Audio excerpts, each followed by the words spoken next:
எம்ஜிஆர் படங்களில் வந்து அவர் ஜிப்பா போட்டுக்கிட்டு நேரத்தில் குங்குமம் வச்சுக்கிட்டெல்லாம் அவர் சிகரெட்லாம் குடிச்சிக்கிட்டு இருந்தார். அவர் தான் வந்து சிவாஜி கண்ட இந்து ராஜ்யம் அந்த நாடகத்தில் சிவாஜியை நடிக்க வேண்டியது அவர் தான். அந்த வசனங்களை பார்த்துட்டு அவர் அது இப்போ சொன்னால் அடிக்கிறதுக்கு வருவார். ஓடி போயிட்டார். கணேசா இந்த மாதிரி ஆகிப்போச்சு, நீ அந்த ரோலை பண்ணுறியான்னு கொடுங்க அண்ணா அப்படின்னு சொல்லிட்டு அந்த வசனத்தை 11:30 மணிக்கு வாங்கிட்டு போகிறாரு. 75 பக்கம் வசனத்தையும் அண்ணா என்ன உணர்வோடு எழுதினாரோ, எதை எதிர்பார்த்து எழுதினாரோ அதே உணர்ச்சிகளோடு அப்படியே பேசினார். நாத்திய கருத்துக்களான வேலைக்காரி சொன்ன அளவுக்கு இன்னைக்கு வரல எந்த படமும் வரல. ஹிந்தியில் எடுத்தபோது அந்த காட்சியில் நடிக்கிறதுக்கு நடிகர்கள்லாம் தயங்கினாங்க. அதுக்கப்புறம் பார்த்தாக்கா தமிழ் படங்களே மாறிச்சு. கதாநாயகன் பேண்ட் போட ஆரம்பிச்சாங்க. பராசக்தி வந்த அடுத்தாப்படி வந்த கலைஞர் வசனத்தில் அந்த படம் படுதோல்வி அடைஞ்சு. எம்ஜிஆர் எப்பேற்பட்ட நடிகைன்றதை காட்டு. தங்கச்சி பாசம் பாசமெல்லாம் இருக்கிறீங்களே, அதெல்லாம் ஒன்றுக்கும் உதவாது. என் தங்க படத்தில் தங்கச்சி காட்டுற அவருக்கு கொடுத்த பாசம்.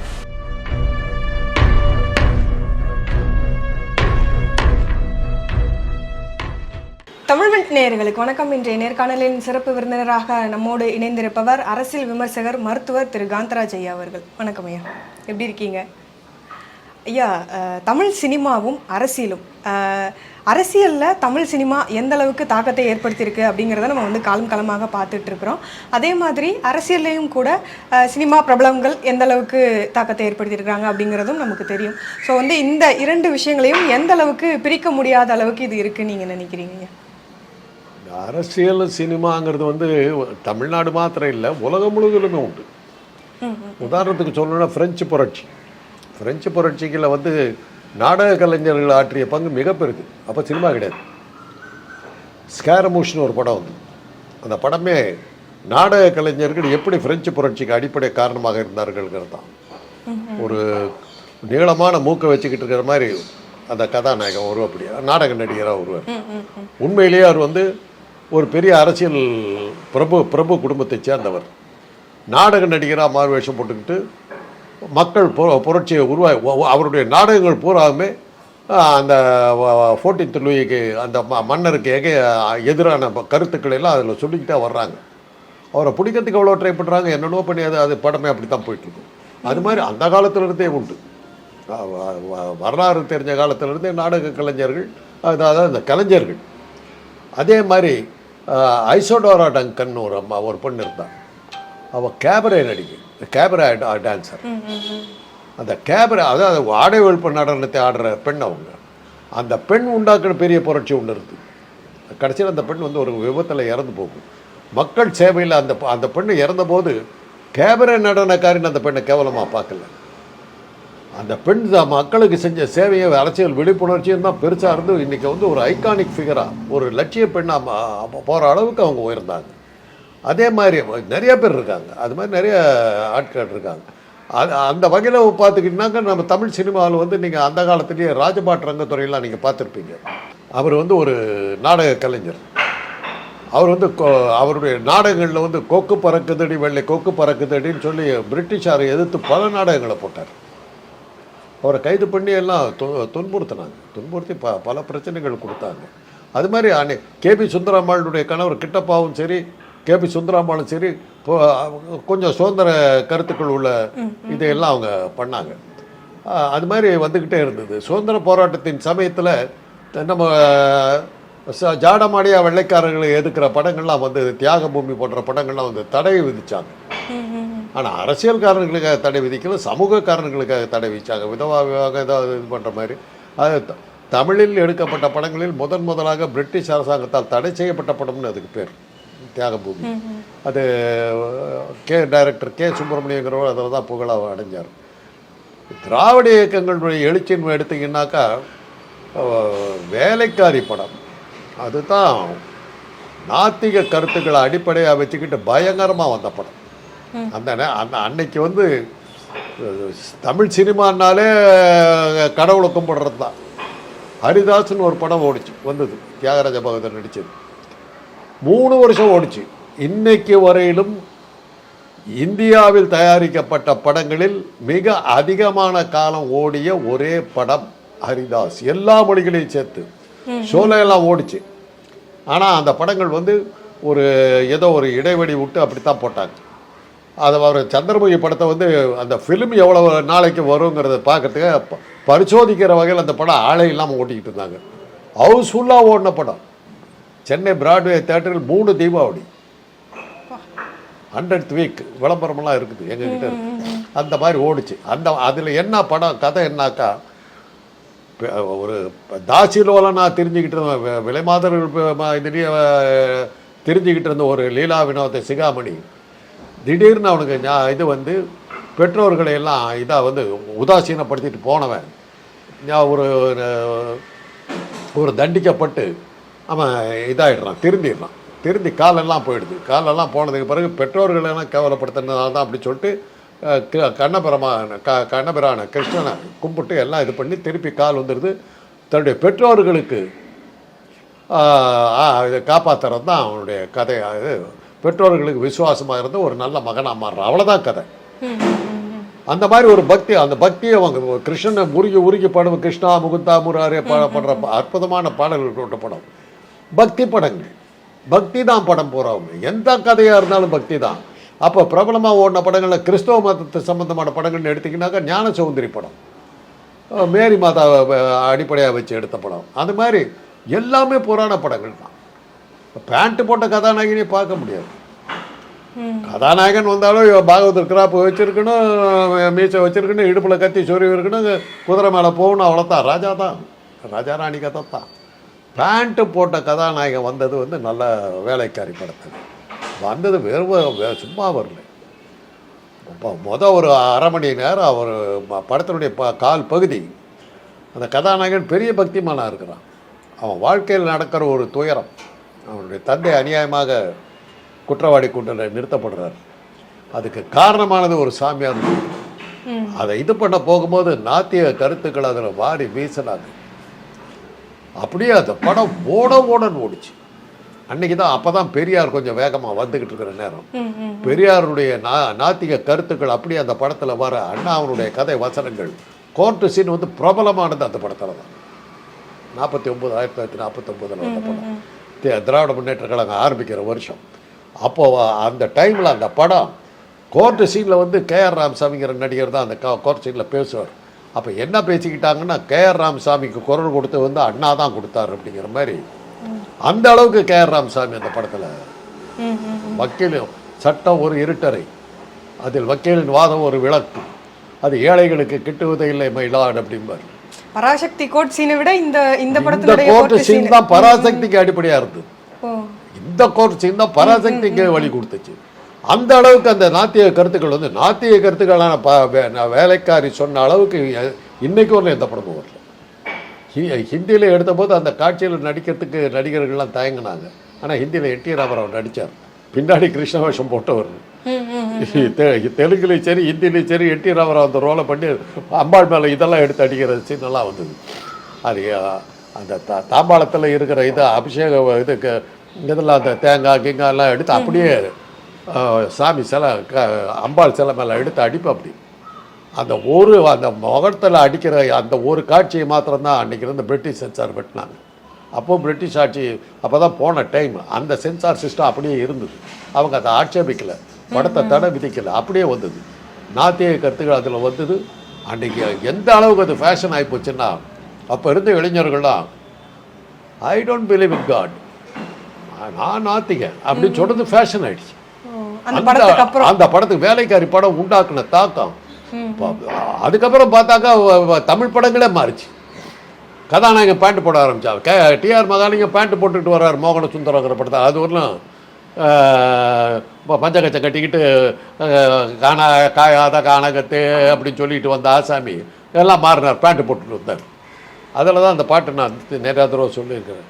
ஞானம் பிறந்த தமிழ்நாட்டில் இன்று நாத்திகம் வந்ததற்கு பாட்டு வேணுமா, வான்மழை வறண்டது போல இன்று நல்ல வைதிகம் கட்டதற்கு பாட்டு வேணுமாங்கிற அளவுக்கு நாத்திகம் வந்தது. அதுக்கு அடுத்து அப்படி அதே அளவுக்கு நாத்திக கருத்துக்களோட நல்ல தம்பி படம் வந்தது. நல்ல தம்பி படத்தில் என்எஸ் கிருஷ்ணன் ஒரு தவறை பண்ணார். அது அண்ணாவுக்கு மன வருத்தத்தை கொடுத்துச்சு. சோசியலிசத்தையும் கம்யூனிசத்தையும் அண்ணா அதில் கொண்டார். இல்லாதவனுக்கு இருக்கிறவங்ககிட்ட இருந்து எடுத்து கொடுக்கணுங்கிற ஒரு விஷயத்தை அதில் கொண்டார். அதையெல்லாம் அவர் வந்து மதுவிலக்கு பிரச்சாரம், நந்தனார் காலட்சேபத்திலெல்லாம் போட்டு அதெல்லாம் பெருசாக வர விடாமல் பண்ணிட்டார். அதில் அண்ணாவுக்கு அந்த கோவத்தில் என்னாச்சுன்னா, இது கேட்ட கேள்விக்கு தாண்டி பதில் சொல்கிறேன். அவருக்கு ஒரு வசனம் எழுதுறதுக்கு ஒரு ஃபேட் கார் கொடுத்தார் அண்ணாவுக்கு. அது அவருக்கு சம்பளமாக கொடுத்த ஒரு கார். அந்த காலத்தில் இந்த காருன்னா என்ன நீங்கள் நினச்சி பார்க்கலாம். காருங்கிறது ஒரு பெரிய விஷயம். அந்த கார் கொடுத்தார். படத்தை பார்த்துட்டு அண்ணா மனவருத்தப்பட்டு அந்த காரை திருப்பி கொடுத்துட்டார். எனக்கு வேண்டாம், அந்த அதில் ஏன் வசனமே இல்லைன்ட்டார். அதில் பல்வேறு வகையான வசனங்கள் இருக்கும். நம்ம அதெல்லாம் இன்றைக்கி நினச்சாலும் ஒரு வீட்டுக்கு போவார். அது கதாநாயகன் வந்து ஒரு ஜமீன்தாருடைய வாரிசு. கிராமத்தில் இருந்தவர் டவுனுக்கு வர்றார். அந்த ஜமீன் வீட்டுக்கு வர்றார். வீட்டுக்கு வந்தால் ஜமீன்தார் மகளை தான் அவர் கல்யாணம் பண்ணிக்க வேண்டி இருக்குது. வாரிசுங்கிற முறையில் அவர் தான் கல்யாணம் பண்ணிட்டு அந்த ஜமீனை இது பண்ணணும். அந்த ஜமீன்தார் மகளுடைய ரூமுக்கு எதிர்பாராதவங்களாக போகிறார். அது ஆட்டோமேட்டிக்காக மூடுற மாதிரி திறக்கிற மாதிரி கதை உள்ள ஒரு பீரோ இருக்குது. அதில் போய் இப்படி கையை வைக்கிறார். டொப்புன்னு திறக்குது. அப்படியே இப்படி திறங்குது. திறந்தா நூற்றுக்கணக்கான புடவைகள் உள்ள இருக்குது. இவர் அப்படியே பார்க்குறாரு. அதுக்கு முந்தின நாள் தான் அப்படியே தன்னுடைய ஜமீனில் இருக்கிற ஊரை அப்படியே சுற்றி பார்க்கும்போது ஒரு வீட்டுக்குள்ளார போகிறாரு. தண்ணி கேட்குறாரு. அந்த அம்மா வந்து என்ன இப்படி உட்காந்துருக்கு, உங்களுக்கு என்ன வேணும், கொஞ்சம் குடிக்கிறதுக்கு தண்ணி வேணுங்கிறாங்க. சரி கொண்டு வந்து தர்றங்க, கொஞ்சம் இருங்கன்னு சொல்லிட்டு உள்ளே போகிறாங்க. போயிட்டு ஒரு பொண்ணு வந்து கொடுக்குது. இன்னொரு பொண்ணு வந்து கொடுக்குது. இவர் கேட்குறாரு, என்னம்மா உங்கள் அம்மா யாரோ வந்தாங்க, அது எங்கள் அம்மா தாங்க, அவங்க வராமல் நீ வர்றீங்க. இது இல்லைங்க, நீங்கள் இதை குடிங்க, உங்கள் அம்மாவையும் கூப்பிடுமா பார்த்துட்டு போகிறேன்றாரு. இல்லை வர முடியாதுமா, ஏன் அப்படி இருக்கிறது ஒரு புடவை, அதை கட்டி எனக்கு கட்டிக்கிட்டு என்கிட்ட அமைச்சிருக்காங்க. அவங்க புடவை இல்லாதனா உள்ளே இருக்காங்க. தன்னுடைய ஜமீன் ராஜ்யத்தில் ஒரு புடவை மாத்திரம் வச்சுக்கிட்டு இருக்கிற குடும்பங்கள் இருக்கிற ஊரில் ஒரு பீரோ நிறைய புடவையா அவளுக்கு தெரியாம போராத்தி எடுத்துட்டு வந்து விநியோகம் பண்ணிடுறாரு. சோசியலிசம். இருப்பவன இடத்திலிருந்து இல்லாதவனுக்கு கொடுக்குறது சோசியலிசம். இதெல்லாம் அந்த கதையில் கொண்டு வர்றார். அது மாதிரி நிறைய காட்சிகள் இருந்தது. எல்லாமே அடிபட்டு போய் நாட்டுக்கு சேவை சென்ற நாகரிக கோமாளி வந்தானையா, மோட்டாரை விட்டு இறங்கி வந்தானையா, ராட்டின போல வந்தானையா அப்படின்னு அந்த மாதிரி பாட்டுகள்லாம் போயிடுச்சு. அது மாதிரி மதுவிலக்கு பிரச்சாரம், அதில் போய் இந்த நல்ல கருத்துக்கள்லாம் சரியாக வரல. அதில் அண்ணாவுக்கு கொஞ்சம் மன வருத்தம் வந்தது. இதெல்லாம் தாண்டி வரும்போது தேசப்பட்ட, அதாவது நாட்டு விடுதலை அடைஞ்ச டைமு 47 பிரிட்டிஷ் அரசாங்கம் பிடிச்சி போகிறாங்கிறது உறுதியானப்புறம் பல தயாரிப்பாளர்கள் உடனே பிரிட்டிஷை வெளியேறு அப்படின்னு ஆரம்பிச்சிட்டாங்க. ஹிந்தி படம் கிஸ்மத்துங்கிற ஒரு படம், ஹிந்திக்காரங்க அந்த ஆங்கிலேயர்களை ஏற்று ஒரு படம் கூட எடுக்கலை. அந்த கிஸ்மத்துங்கிற படத்தில் அவன் அடுத்த மாதம் போக போகிறான்னு தெரிஞ்சோம், இந்த மாதம் ரிலீஸ் ஆகுது. ஒரு பாட்டை புதுசாக சேர்த்துறாங்க. தூர் ஹட்டோ ஏன் இந்துஸ்தான் அமாராகை அப்படின்னு சொல்லி பிரிட்டிஷை ஏற்று பாடுற மாதிரி.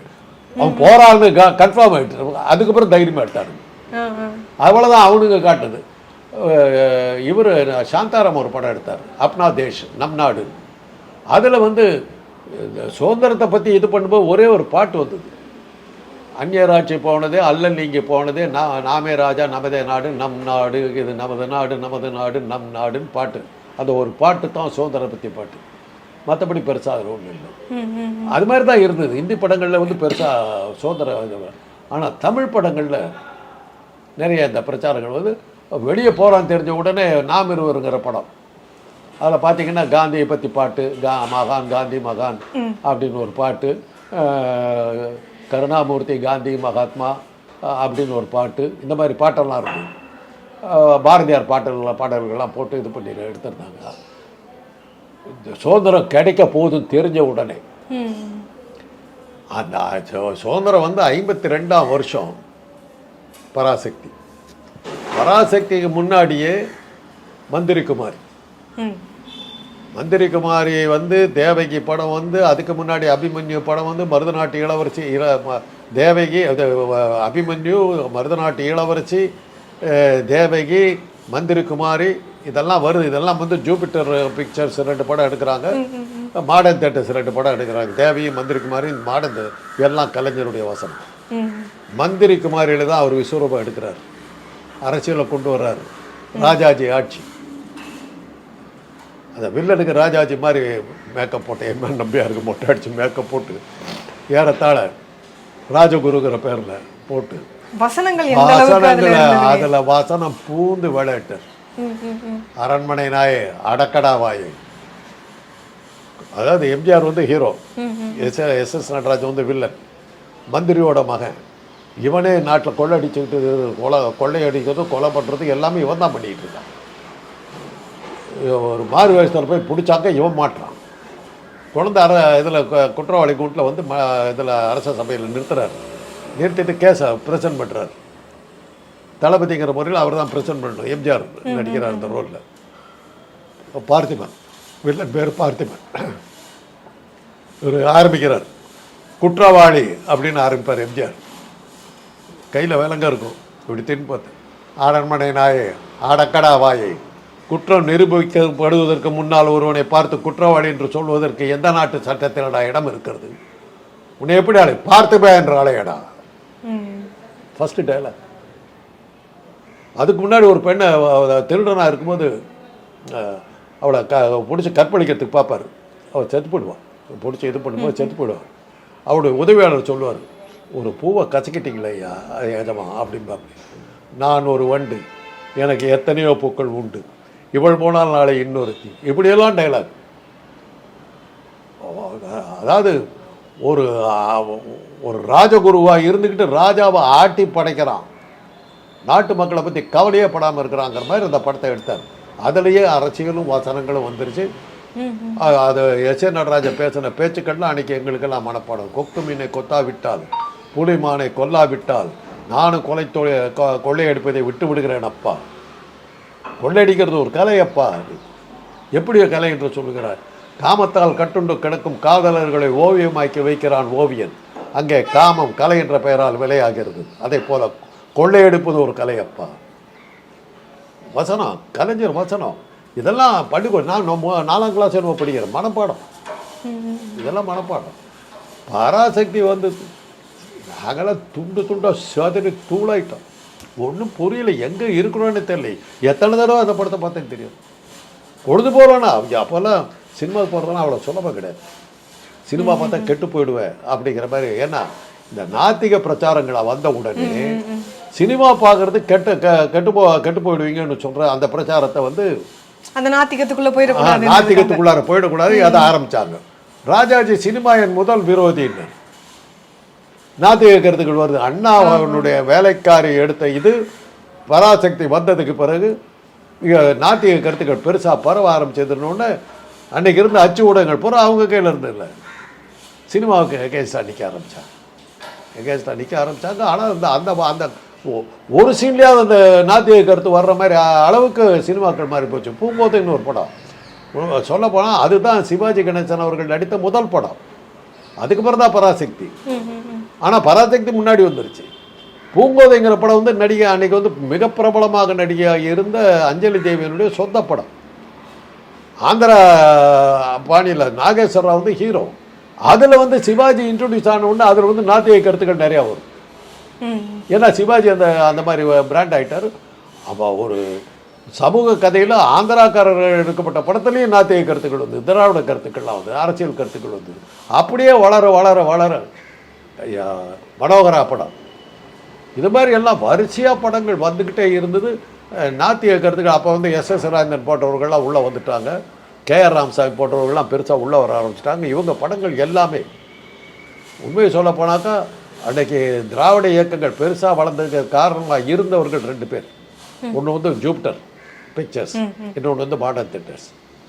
அவங்க திராவிட கழகத்தில் இருந்த பெரிய பெரிய எழுத்தாளர்களை எல்லாம் அவங்க தான் அறிமுகப்படுத்தினாங்க. கலைஞருக்கு சம்பளத்தில் இருந்தார், கண்ணதாசங்க சம்பளத்தில் இருந்தார், ஏவிபி ஆசை தம்பி அங்கே சம்பளத்தில் இருந்தார். இவர் ஜலகண்டபுரம் கண்ணன் ஒருத்தர், அவர் மிகப்பெரிய வசனகர்த்தா அவர் இருந்தார். பாரதிதாசனுக்கு வசனம் எழுதினார். இந்த மாதிரி திராவிட இயக்கத்துக்காரர்கள்லாம் மாடர்ன் தியேட்டர்ஸ் படங்களை வரிசையாக எடுத்துக்கிட்டு வந்தார். அவங்கள வச்சு தான் படங்களே எடுத்தார். திரும்பிப்பார் கலைஞருடைய வசனத்தில் அவர் திருப்பு முனை, சிவாஜிக்கு ஒரு திருப்பு முனை, ஆன்டி ஹீரோ ரோல். இதெல்லாம் அன்றைக்கி வந்து சிவாஜிங்கிற ஒரு மயக்கத்தில் நாங்கள் இருந்தபோது இந்த படங்கள்லாம் வந்து எங்களை எங்கெங்கேயோ தூக்கிட்டு போச்சு. சிவாஜி என்ன நடித்தாலும் பார்க்குறோங்கிற அளவுக்கு வந்து அந்த அளவுக்கு இது பண்ணிவிட்டு அதனுடைய வேகம்தான். அந்த வேகத்தில் வரும்போது அப்போ தான் என்ன சொன்னாங்கன்னா, 57களில் வந்து திமுக வெற்றி 15 இடங்களில் வெற்றி பெற்ற போது அதுக்கு முன்னாடி என்ன சொன்னாங்கன்னா நாடகமாடிகள் நாடாளலாமா அப்படிங்கிற கேள்வி. அதுதான் காங்கிரஸ்காரருடைய பிரச்சாரமாக இருக்கு. 15 இடங்களில் வெற்றி பெற்றோன்னு சொன்னால் நாடகமாடிகள் நாடாள போகிறார்கள். நாங்கள் அதுக்கப்புறம் வந்து Chennai corporation, Madras corporation mayor தேர்தலில் இவங்க எதிர்பாராத வெற்றி. அதுவரையிலும் மேயருங்கிறது வந்து ஒரு பெரிய விஷயம். இந்த வெற்றிகளுக்கெல்லாம் வந்து இந்த திரைப்படம், இந்த வசனங்கள் ரொம்ப உதவி பண்ணுது. இந்த படங்கள் ஏற்படுத்துகிற தாக்கம், மாடர்ன் தியேட்டர்ஸ் படங்கள் பூராமே எல்லாம் பார்த்தீங்கன்னா திராவிட இயக்கத்துடைய படங்கள் தான். ஜூபிட்டருடைய படங்கள் பூராமே திராவிட இயக்கத்தை தான். கண்ணதாசனுடைய முதல் பாடல் வந்து கண்ணியின் காதலிங்கிற படத்தில் கலங்காதிரு மனமே உன் இதெல்லாம் தீரும் ஒரு காணமே அப்படின்ற ஒரு பாட்டு தான் அவருடைய முதல் பாடல். அதுக்கப்புறம் கண்ணதாசன் வந்து மாடர்ன் தியேட்டர்ஸ் வந்து சண்டமாரதும் ஒரு பத்திரிகை, அதனுடைய உதவி ஆசிரியராக இருந்தார். அங்கே தான் பாடல்கள் எழுதி வசனங்கள் எழுத ஆரம்பித்தார். சுகமங்கை படத்துக்கு அவர் வசனம் எழுத ஆரம்பித்தார். அப்படி தான் அவர் அறிமுகமாகிறார். சர்வாதிகாரி படத்துக்கு ஏவிபி ஆசை தம்பி எழுதுகிறார். வளையாபதி படத்துக்கு பாரதிதாசன் எழுதுகிறார் வசனம். பாடல்களும் அவர் தான். பொன்முடி படத்துக்கு எதிர்பாராத புத்தம் பொன்முடி படத்துக்கு பாரதிதாசன் தான் கதை வசனம் எழுதுகிறார். இது மாதிரி திராவிட இயக்கங்களுடைய இதெல்லாம் வந்து அப்படி அப்படியே வந்துட்டு பொன்முடி வந்திருக்க மாதிரி திகம்பர சாமியார் 3 படம் பாடம் தெரிச்சு எடுத்தாங்க. 3 படமும் சூப்பர் டூப்பர் ஹிட்.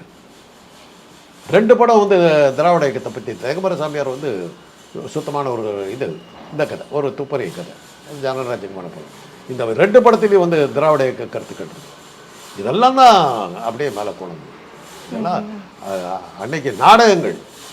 எம்.ஆர். ராதாவுடைய ரத்த கண்ணீர், அது கதை ஒரு பக்கம் பிரமாதமான கதை இருந்தாலும் அந்தந்த ஊர் பாலிடிக்ஸாக அதில் வந்து பேசிடுவாங்க.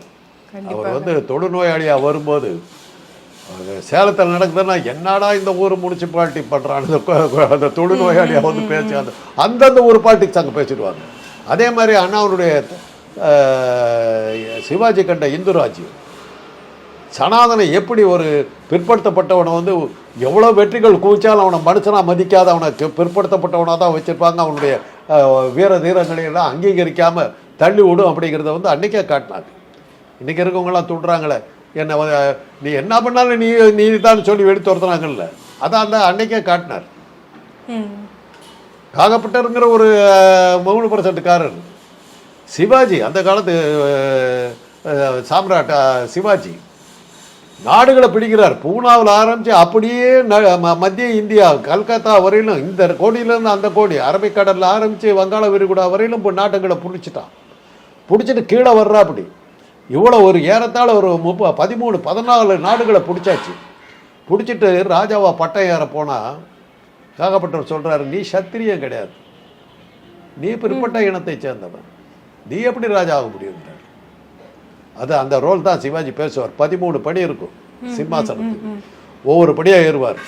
நான் பிடித்த இந்த சூரக்கோட்டை வேண்டுமாம், ஆனால் நான் வேண்டாமாம் அப்படின்னு சொல்லி டப்புன்னு ஒவ்வொரு ஸ்டெப்பாக ஏறுவார்.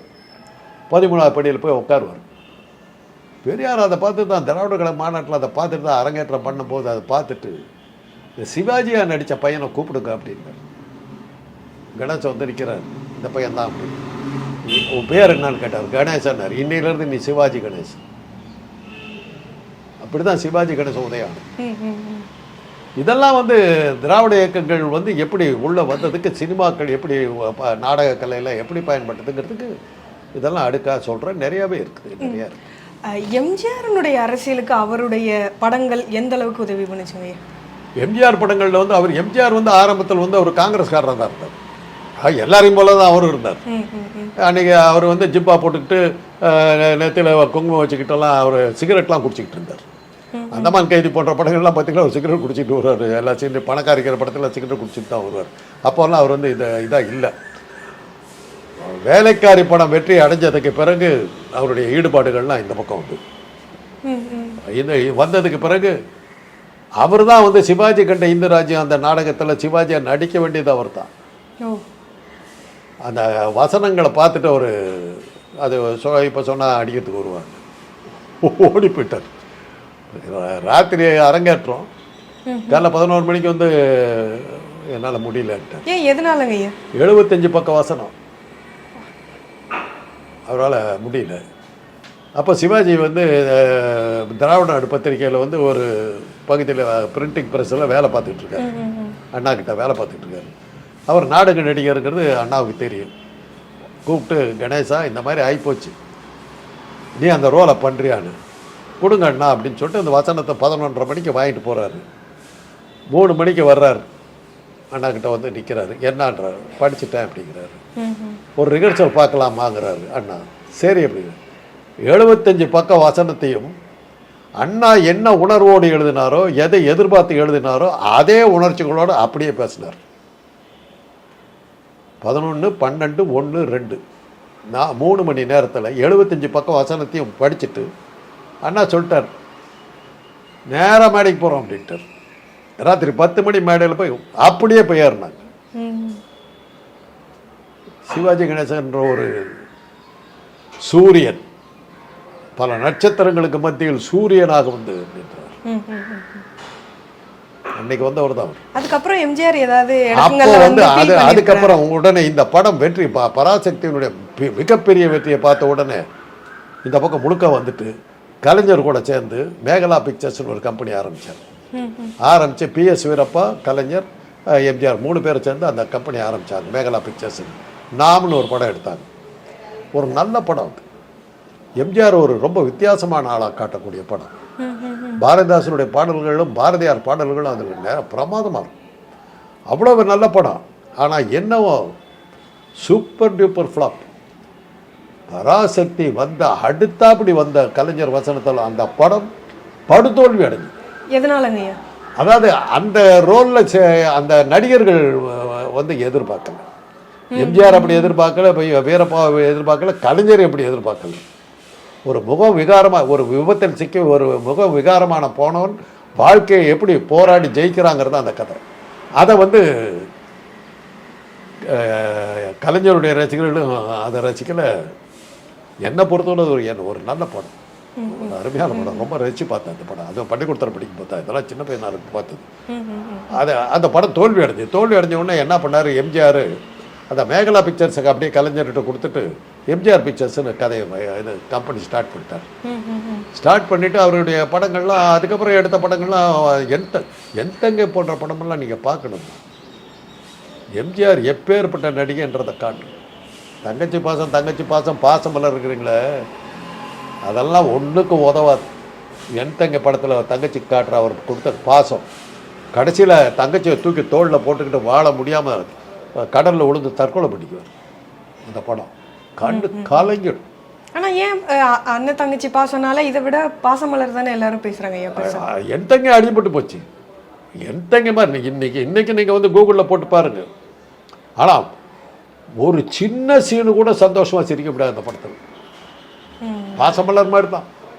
டைட்டில் முடிஞ்சு ஒரு 15 நிமிஷம் சிரிக்கலாம், அதுக்கப்புறம் அழுவ ஆரம்பிச்சாலும் ஓன்னு அழுது தீக்கணும். கண்ணிழந்த தங்கை, அந்த கண்ணிழந்த தங்கையை வந்து எப்படியெல்லாம் கஷ்டப்பட்டு அண்ணாக்கார இது பண்ணி வாழ முடியாமல் கடைசியில் எல்லாத்தையும் தோற்று போய் தோளில் அப்படி போட்டுக்கிட்டு அப்படியே அந்த கடலை நோக்கி அப்படியே போயிடுவார். அதுதான் அவங்க படம். கண்ணு கலைஞர். அந்த அளவுக்கு ஒரு சிறந்த நடிகர் அவர்.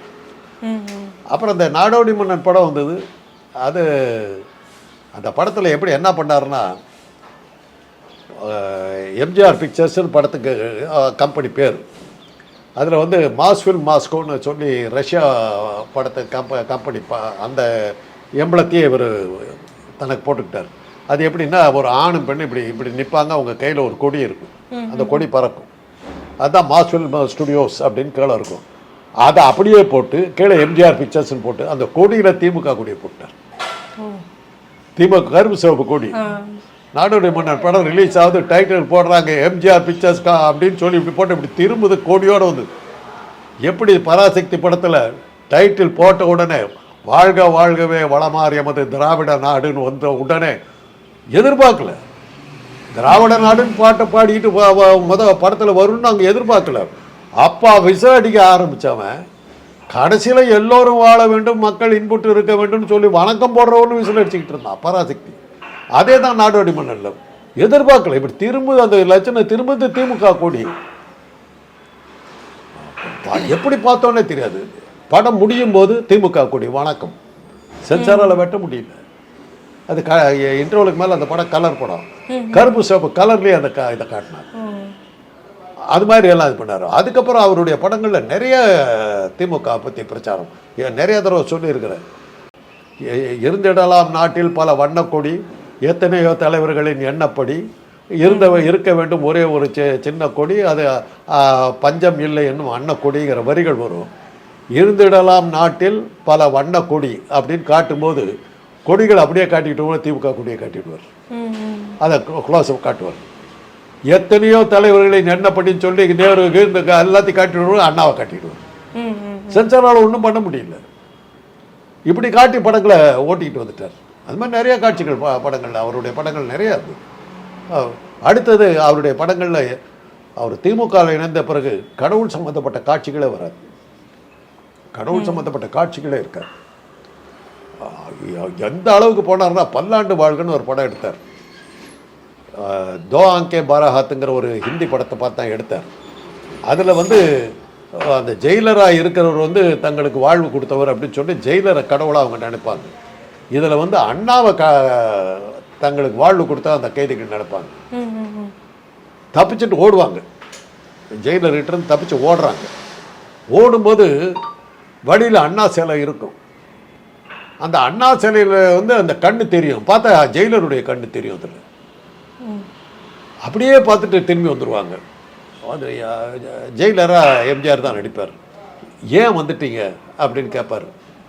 வழியில் அண்ணா சிலையை பார்த்தோம், அதில் உன் கண்ணு தெரிஞ்சது, நாங்கள் வந்துட்டோம். இந்த மாதிரி அண்ணாவை இப்படி தான் எடுத்தாருன்னு கிடையாது. அப்படி அண்ணாவை ஒரு தெய்வமாக காட்டின அளவுக்கு அவருடைய ஈடுபாடுகள் இருந்தது. அதெல்லாம் இருந்தது. அதெல்லாம் சும்மா சொல்லக்கூடாது. அதெல்லாம் இது பண்ணி தான் அண்ணா மேலே இருந்த அவருடைய பாசம் கலைஞர் காட்டின பாசத்தை விட மிக அதிகங்கிற மாதிரி எல்லாம் போச்சு.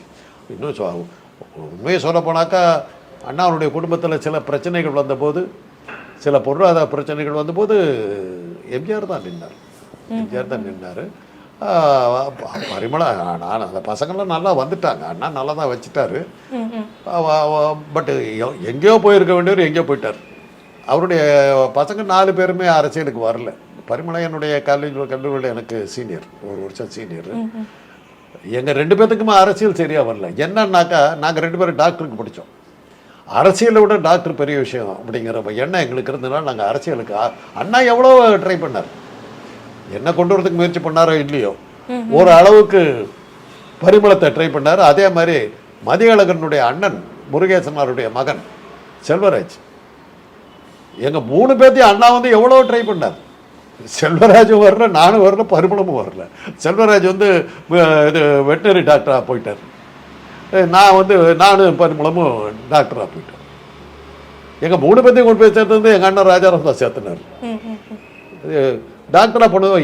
எங்கள் அப்பா எனக்கு சொன்னது ஒரே வார்த்தை தான். அப்போ 1500 சீட்டு தான் மொத்தம். 4 மெடிக்கல் காலேஜ் தான் இருக்குது. மெடிக்கல் காலேஜ் சீட்டுங்கிறது அவ்வளோ சுலபமான விஷயம் இல்லை. அதை விட்டுட்டு இங்கே அங்கேயும் போகிற தான் கிடைக்காத ஒரு இடம் கிடைச்சிது. ஜாக்கிரதை என்னார். அந்த இது எங்கள் மனசில் இருந்ததுனால தான் அண்ணா சொல்லியும் பெருமளத்தால் வர முடியல, அண்ணா தூண்டியும் எங்களால் அரசியலுக்கு வரல. அதை தான் நாங்கள் வெளியே போனதுக்கு காரணம். இது விசேஷ த பாயிண்ட். அதனால் நீங்கள் கேட்ட கேள்விக்கு கலைஞர்களும் அரசியலும் பிரிக்க முடியாதவை, உலகம் முழுவதிலும் இருக்கிறதா நான் உங்களுக்கு வரிசா சொல்லிட்டு.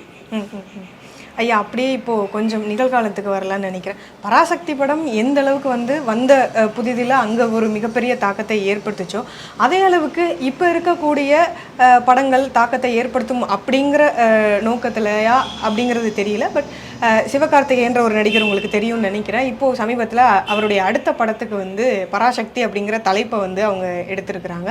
அது ஒரு சில சர்ச்சைகளையும் தாண்டுச்சு. ஸோ இந்த டைட்டில் இப்போ இருக்கக்கூடிய காலகட்டத்துக்கு அவங்க எடுத்துகிட்டு வராங்க அப்படிங்கிறப்போ அது எந்த மாதிரியான படமாக இருந்தால் நல்லா இருக்கும்னு நீங்கள் நினைக்கிறீங்க? தெரியாது. சிவகார்த்திகேயனுடைய படங்கள் நான் ஏதோ ஒரு படம் தான் பார்த்துருக்கேன். வருத்தப்படாத வாலிபர் சங்கங்கிற ஒரு படம் தான் நான் பார்த்தேன். அவர் ஜனரஞ்சகமான படங்கள்லாம் நடிக்கிறார். அவருக்கு ஒன்றும் ஒரு லட்சியவாதி அந்த மாதிரிலாம் நம்ம ஒன்றும் பிராண்ட் பண்ண முடியாது. இல்லைங்கய்யா, இப்போது ஒரு பிராண்டாக இருக்கக்கூடிய ஒரு படத்தினுடைய பெயரை எடுக்கிறாங்க அப்படிங்கிற அது நம்ம தவிர்க்க முடியாதுமா. இப்போ எம்ஜிஆர் இது ரஜினிகாந்தனுடைய டைட்டிலை வச்சுக்கிட்டு தனுஷ் அதே படங்கள் நடித்தார். அதுக்காக அந்த படத்துக்கு இப்போ வந்துட முடியுமா? அதெல்லாம் அதான் அந்த படம் தான், இந்த படம் தான். என்னது அண்ணாமலை படத்தை வந்து நீங்கள் திருப்பி பாட்ஷா வந்து எடுக்கிறீங்க, அந்த பேரில் எடுத்துட்டிங்கன்னா அதே படம் மாதிரி ஆகிடுமா? அது நடக்காது. அதுதான் அது கம்பேரிசனில் அடிபடும். அந்த பேரே வந்து அந்த படத்துக்கு ஒரு கெட்டதாக முடியலாம். அந்த படம் நினச்சிக்கிட்டு வந்தோம், இந்த மாதிரி ஆகி போச்சு. உதாரணத்துக்கு சொல்லணும்னா பொன்னியின் செல்வன். இப்போ நாங்கள் போய் அந்த பார்ட் 1 வந்தபோது அப்படியே கல்கியனுடைய பொன்னியின் செல்வன் நினச்சிக்கிட்டு போய் பார்க்குறோம். வீல் சேர்லாம் வந்து படம் பார்க்குறதுக்கு வந்தாங்க. ஏன்னா நாங்கள்லாம் அந்த வயசை சேர்ந்தவங்க. கல்கியனுடைய பொன்னியின் செல்வனை எதிர்பார்த்துக்கிட்டு உள்ளே போய் உக்காந்தா அந்த கதை வேற, இந்த கதை, அந்த பெயர்கள் தான் அதில் பயன்படுத்தப்பட்டுச்சு ஒழிய எதுவுமே கல்கியோட விவகாரத்துக்கு அதில் சம்மந்தமே வரல. அதனுடைய விளைவு, அதனுடைய பார்ட் 2 வந்தது தெரியாமல் போனது தெரியாமல் போச்சு. ஏமாற்றம். அத்தனை பேருங்க ஒதுக்கி போச்சு. அதுக்கு முன்னாடியே பொன்னியின் செல்வன் ஒரு படத்தை எடுத்து விட்டாங்க. ஆனால் அவர் வந்து ஒரு சமூக கதையை எடுத்து விட்டார். அது பெயரைத்தான் எடுத்தாங்க. அது கல்கின்னு நாங்கள் நம்பவும் இல்லை, பார்க்கவும் இல்லை. அந்த படம் வந்தது தெரியாமல் போனது தெரியாமல் போயிடுச்சு. இந்த படம் வந்து கல்கி எழுதிய கதைன்னு சொன்னதுனால தான் நாங்கள் ஏமாந்தோம். அந்த மாதிரி ஏமாற்றம் வந்ததுன்னா அடிபட்டுருவீங்க. அதனால் ஒரு படத்தினுடைய பெயர் வைக்கிறதுனாலேயே நீங்கள் அந்த படம் ஓடிடுன்னு நினச்சிங்கன்னா பரபரப்பை உண்டாக்கலாம். அந்த படத்தை பற்றி பேச்செல்லாம் வரலாம். ஓடுறதுக்கான விஷயங்கள் இருக்கணும். ரெண்டாவது அந்த பராசக்தின்னு நினச்சிட்டு இதுக்கு போனேன்னு நினச்சி ஏமாந்தாங்கன்னா அந்த படத்தினுடைய தோல்விக்கு அதுவே ஒரு காரணமாக இருக்கும்.